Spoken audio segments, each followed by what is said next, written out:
Doutora Rose Frigeri, na tribuna.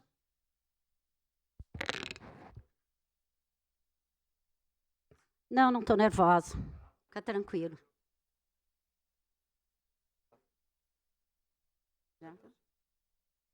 Bom dia, então, a todos, a quem nos acompanha, quem está aqui presente, aos vereadores, às vereadoras, à mesa. Primeiro, eu com certeza votarei contra, porque eu acho que a cidade, vivendo um momento de tanta discussão, mais uma vez, nós perdemos aqui horas e mais minutos discutindo uma moção de um impeachment que vai fazer muita diferença, é no mínimo um desrespeito com a cidade e com a população caxiense. Segundo lugar, sim, as pessoas têm uma visão seletiva de tudo. Porque quando morre gente aqui no nosso presídio, por falta de atendimento médico, aí bandido bom é bandido morto. Porque esses têm que morrer mesmo e não precisam de atendimento. Eu já ouvi, já denunciei o mau atendimento que tem muitas vezes aqui. Já falei de um caso, de uma situação que faz 1 ano, que a gente correu, enquanto que eu era presidente da Comissão de Direitos Humanos, e ninguém se comoveu a ponto de fazer nenhuma moção quando as coisas acontecem em Caxias. Terceiro, nós estamos banalizando instrumentos importantes do ordenamento jurídico.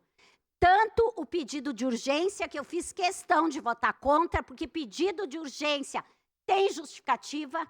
Não é, isso não muda, vou votar a favor, vou votar contra. Não, pedido de urgência tem justificativa, isso não é o caso de pedido de urgência e muito menos de impeachment.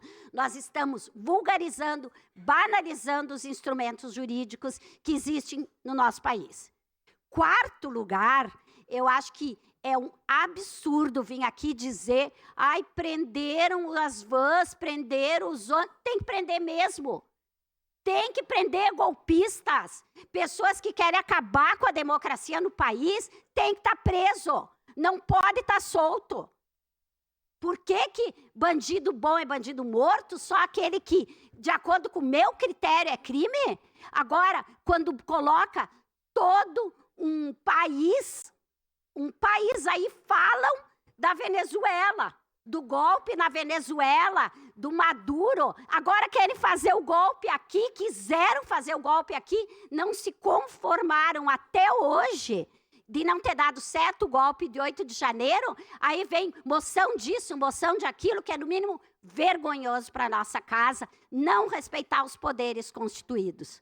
Então, meu voto vai ser contrário e, mais uma vez, eu lastimo que essa Câmara perca tanto tempo com debate que deveria ser feito em nível nacional, quando as nossas questões aqui de Caxias têm que ser prioridade, especialmente nesse momento central que nós estamos vivendo. E sim, quem quer governar Caxias, no mínimo, não deveria ter assinado moção alguma, e quem quer legislar em Caxias e assumir um cargo na Câmara de Vereadores, que respeita as leis, respeita a democracia e tem que respeitar quem foi eleito, não deveria assinar esse tipo de moção que defende golpista.